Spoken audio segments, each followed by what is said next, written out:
السلام علیکم ورحمۃ اللہ تعالی وبرکاتہ۔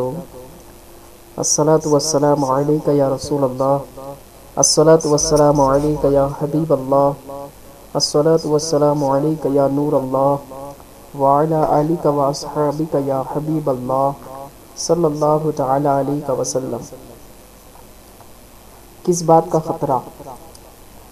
حضرت عائشہ صدیقہ رضی اللہ تعالی عنہا فرماتی ہے کہ حضور صلی اللہ علیہ وسلم کثرت سے یہ دعا مانگا کرتے تھے کہ اے دلوں کے پلٹنے والے رب، میرے دل کو اپنی طاعت پر ثابت رکھ۔ تو میں نے عرض کیا، یا رسول اللہ، آپ کثرت سے یہ دعا کیوں مانگتے ہیں؟ کیا آپ کو کسی بات کا خطرہ ہے؟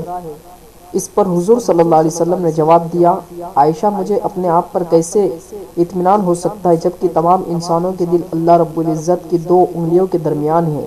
وہ جب چاہے اپنے جس بندے کے دل کو چاہے پھیرنے پر قادر ہے۔ التذکرہ فی احوال الموتى وآخرت، صفحہ 44۔ میرے پیارے آقا صلی اللہ علیہ وسلم کے پیارے دیوانوں، کوئی بڑے سے بڑے عبادت گزار بھی حتمی طور پر یہ ضمانت نہیں دے سکتا کہ مرتے وقت اس کا انجام کیا ہوگا۔ یہ تو بس اللہ تعالیٰ کے فضل و کرم سے پر منحصر ہے۔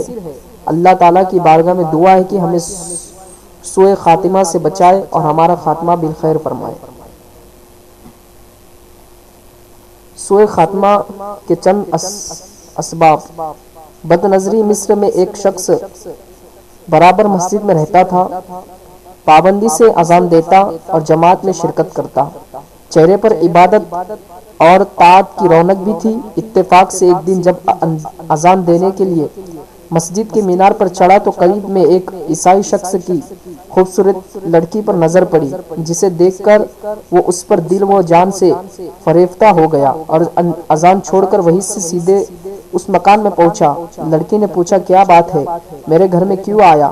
اس نے جواب دیا، میں تجھے اپنا بنانے آیا ہوں، اس لیے کہ تیرے حسن نے میری عقل کو معاف کر دیا ہے۔ لڑکی نے جواب دیا کہ میں کوئی تہمت والا کام نہیں کرنا چاہتی ہوں۔ تو اس نے پیشکش کی، میں تجھ سے نکاح کروں گا۔ لڑکی نے کہا کہ تو مسلمان اور میں عیسائی ہوں، میرا باپ اس رشتے پر تیار نہ ہوگا۔ تو اس شخص نے کہا، میں خود عیسائی بن جاتا ہوں۔ چنانچہ اس نے محض اس لڑکی سے نکاح کی خاطر عیسائی مذہب قبول کر لیا۔ نعوذ باللہ من ذالک۔ لیکن ابھی وہ دن بھی پورا نہ ہوا تھا کہ یہ شخص اس گھر میں رہتے ہوئے کسی کام کے لیے چھت پر چڑھا اور کسی طرح وہاں سے گر پڑا، جس سے اس کی موت واقع ہو گئی، اور دن بھی گیا اور لڑکی بھی ہاتھ نہ آئی۔ التذکرہ، صفحہ 43۔ شراب نوشی۔ معبد جہنی رحمۃ اللہ علیہ کا بیان ہے کہ ملک شام میں ایک شرابی شخص کو مرتے وقت کلمے کی تلقین کی گئی تو اس نے جواب میں کلمہ پڑھنے کے بجائے یہ الفاظ کہنے شروع کیے، خود پی اور مجھے بھی پلا، یعنی اس کے دماغ پر شراب نوشی کی مسلط رہی۔ التذکرہ فی احوال الموتى، صفحہ 40۔ میرے پیارے آقا صلی اللہ علیہ وسلم کے پیارے دیوانوں، اس واقعے سے معلوم ہوا کہ شراب نوشی سے بھی آدمی بد انجامی سے دوچار ہوتا ہے۔ یہ گناہ تمام گناہوں کی جڑ اور بنیاد ہے اور سوء خاتمہ کا بڑا سبب ہے۔ لیکن افسوس، صد افسوس، آج بے شمار مسلمان اس بدترین جرم کے مرتکب ہے۔ اللہ تبارک و تعالی تمام مسلمانوں کو اس گناہ عظیم سے بچائے۔ گستاخی کا انجام۔ ایک شخص جس کا نام زرعہ تھا، اس نے میدان کربلا میں ریحانۃ الرسول سیدنا امام حسین رضی اللہ تعالیٰ عنہ کو تیر مار کر پانی کی طرف جانے سے روک دیا تھا اور اپنے تیر سے آپ کی گردن کو زخمی کر دیا تھا۔ اس کے اس عمل پر سیدنا امام حسین کی زبان سے یہ بد دعا نکلی کہ اے اللہ اسے پیاسا کر دے، اے اللہ اسے پیاسا کر دے۔ راوی کا بیان ہے کہ مجھ سے اس شخص نے بیان کیا جو زرعہ کے مرجل موت میں اس کے پاس حاضر تھا کہ اس کا عبرتناک انجام یہ تھا کہ وہ بیک وقت کی طرف سخت گرمی اور پیٹ کی طرف سخت سردی محسوس کر کے چیخ رہا تھا۔ اس کے سامنے لوگ پنکھا جل رہے تھے جبکہ اس کی پیٹ کی طرف انگٹی رکھی ہوئی تھی اور وہ کہیں جا رہا تھا کہ کہا جا رہا تھا کہ مجھے پانی پلاؤ، پیاس سے میں مرا جا رہا ہوں۔ چنانچہ ایک بہت بڑا ٹب لایا گیا جس میں ستو یا دودھ تھا۔ وہ اتنا زیادہ تھا کہ 5 آدمی مل کر بھی نہ پی پاتے، مگر وہ سب اکیلا ہی پی گیا اور پھر بھی پیاس پیاس پکارتا رہا۔ اس کا پیٹ اونٹ کے پیٹ کی طرح بڑا ہو گیا تھا۔ مجانیود دعوات صفحہ 51۔ بہتان اور بد دعا۔ حضرت سعد بن ابی وقاص رضی اللہ تعالیٰ عنہ مستجاب الدعوات صحابہ میں سے ہے۔ حضرت عمر رضی اللہ تعالیٰ عنہ کے زمانے میں کوفے کے گورنر تھے۔ اہل کوفہ میں جو کچھ لوگوں نے ان کے بارے میں شکایت حضرت عمر رضی اللہ تعالیٰ عنہ تک پہنچائی، جن میں یہ شکایت بھی تھی کہ وہ نماز بھی اچھی طرح نہیں پڑھتے، حضرت عمر رضی اللہ تعالیٰ عنہ نے انہیں مدینہ منورہ بلا کر تحقیق فرمائی تو آپ نے جواب دیا کہ میں تو حضور صلی اللہ علیہ وسلم کے طریقے کے مطابق نماز پڑھتا ہوں۔ حضرت عمر رضی اللہ تعالیٰ عنہ نے فرمایا کہ واقعی آپ سے یہ امید تھی۔ پھر حضرت عمر نے کچھ لوگوں کو مزید تحقیق کے لیے کوفہ بھیجا کہ وہاں مسجد جا کر معلوم کرے کہ کوفے والے کا حضرت سعد رضی اللہ تعالیٰ عنہ کے بارے میں کیا نظریہ ہے۔ چنانچہ ان لوگوں نے جس مسجد میں بھی تحقیق کی، وہاں کے لوگوں نے حضرت سعد رضی اللہ تعالیٰ عنہ کی تعریف کی، مگر جب یہ لوگ بنی ابس میں پہنچے تو وہاں ایک شخص جس کا نام اسامہ بن کنیت ابو سعادہ تھی کھڑا ہوا اور کہنے لگا کہ جب آپ اللہ کا واسطہ دے کر تحقیق کرتے ہیں تو سنیے کہ سعد نہ تو جہاد میں آتے ہیں اور نہ غنیمت کو تقسیم کرنے میں برابری کرتے ہیں اور نہ فیصلوں میں انصاف سے کام لیتے ہیں۔ اس کے یہ الزام سن کر حضرت سعد نے فرمایا کہ اللہ کی قسم اب میں 3 بد دعائیں کرتا ہوں۔ اے اللہ، اگر یہ تیرا بندہ اپنے دعوے میں جھوٹا ہے اور محض ریاکاری اور شہرت کے لیے اس نے جھوٹ الزام لگایا ہو تو اس کی لمبی عمر فرما، اس کے فقر و فاقے کو طویل کر دے اور اسے فتنوں میں مبتلا کر دے۔ اس روایت کے راوی عبد المالک کہتے ہیں کہ اس کے بعد میں نے اس شخص کو اس حال میں دیکھا کہ انتہائی بڑھاپے کی وجہ سے اس کے بھوے تک اس کی آنکھوں پر پلٹ آئی تھی، لیکن وہ راستہ چلتی لڑکیوں سے چھیڑ چھاڑ کرنے سے باز نہ آتا تھا، اور جب اسے اس کا حال پوچھا جاتا تو جواب دیتا کہ یعنی فتنوں میں مبتلا بوڑھا ہو، مجھے حضرت سعد کی بد دعا لگ گئی ہے۔ بخاری شریف جلد 1 صفحہ 106۔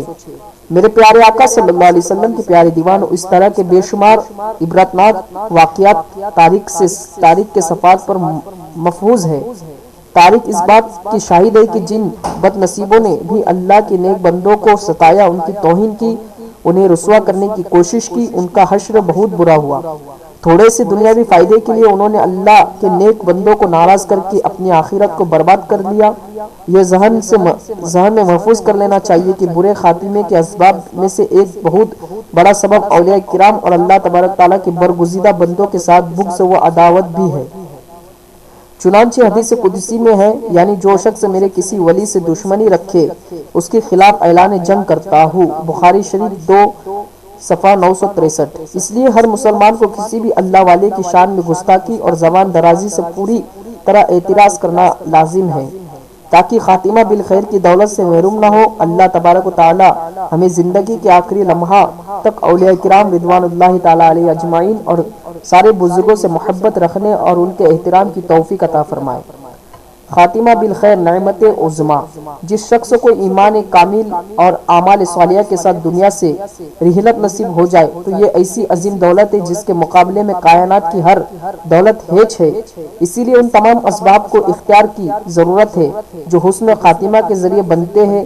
اس سلسلے میں سب سے زیادہ نفع بخش اور مفید چیز علماء اور اولیاء کے تعلق اور محبت ہے۔ جو شخص اللہ تعالیٰ کے نیک بندوں سے جتنا زیادہ تعلق رکھے گا انشاءاللہ آخرت میں وہ اتنا ہی کامیاب و کامران ہوگا۔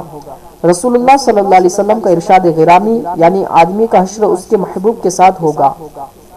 ترمذی شریف۔ تو اگر ہماری محبت اولیاء کے ساتھ ہوں گی تو انشاءاللہ ہمارا حشر بھی انہی لوگوں کے ساتھ ہوگا۔ حضرت یزید ابن شجرہ ارشاد فرماتے ہیں کہ مرتے وقت آدمی کے سامنے اس کے اہل مجلس پیش کیے جاتے ہیں، اگر وہ لہو لعب والی سوسائٹی میں پڑا رہا تو وہ لوگ پیش ہوتے ہیں، اور اگر اہل خیر کے ساتھ تعلق رکھتا تو انہی کو پیش کیا جاتا ہے۔ سرحوش صدور۔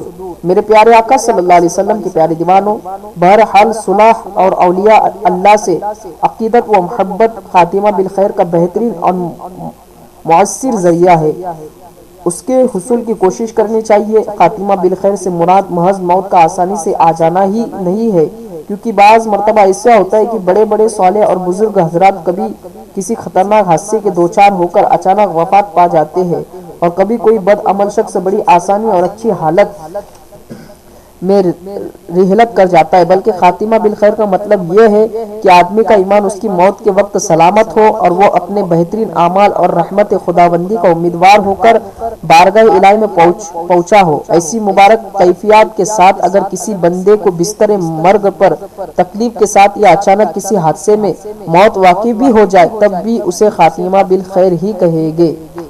زبان پر کلمہ۔ رسول کائنات فخر موجودات صلی اللہ علیہ وسلم نے ارشاد فرمایا، اللہ تعالیٰ جب کسی بندے سے محبت کرتا ہے تو اسے مٹھاس عطا فرما دیتا ہے۔ صحابہ نے عرض کیا کہ مٹھاس عطا کرنے کا کیا مطلب ہے؟ تو آپ نے فرمایا کہ مطلب یہ ہے کہ اسے انتقال سے قبل ایسے اعمال خیر کی توفیق عطا کرتا ہے کہ اس کے پاس پڑوس میں رہنے والے اس سے خوش ہوتے ہیں اور اس کے بعد اس کی تعریف کرتے ہیں۔ ازواجر عن ابن حبان۔ اسی طرح ایک روایت میں ہے کہ حضور صلی اللہ علیہ وسلم نے ارشاد فرمایا، جس شخص کا مرتے وقت آخری کلمہ شہادت اور کلمہ طیب ہو اور دل کے کامل یقین کے ساتھ وہ اسے پڑھے تو انشاءاللہ اسے جنت میں داخلہ نصیب ہوگا۔ میت کے کپڑے۔ قریب الموت شخص کا لباس پاکیزہ اور صاف ستھرا ہونا چاہیے، لہٰذا مرنے کے اہل خانہ کو اس امر کا خاص خیال رکھنا چاہیے کہ اگر مرنے والے کا لباس میلا یا کسی وجہ سے ناپاک ہو جائے تو اسے فوراً اتار کر صاف ستھرا لباس پہنا دے، جیسا کہ حضرت ابو سلمہ نے حضرت ابو سعید خدری رضی اللہ تعالیٰ عنہ سے روایت کیا کہ وہ فرماتے ہیں، جب کہ ان کی وفات وقت قریب آیا تو انہوں نے نئے کپڑے منگا کر پہنے اور فرمایا کہ میں نے رسول اللہ صلی اللہ علیہ وسلم کو فرماتے ہوئے سنا ہے کہ مرنے والا ان کپڑوں میں ہی اٹھایا جائے گا جن میں اس نے وفات پائی ہوں گی۔ ابو داؤد۔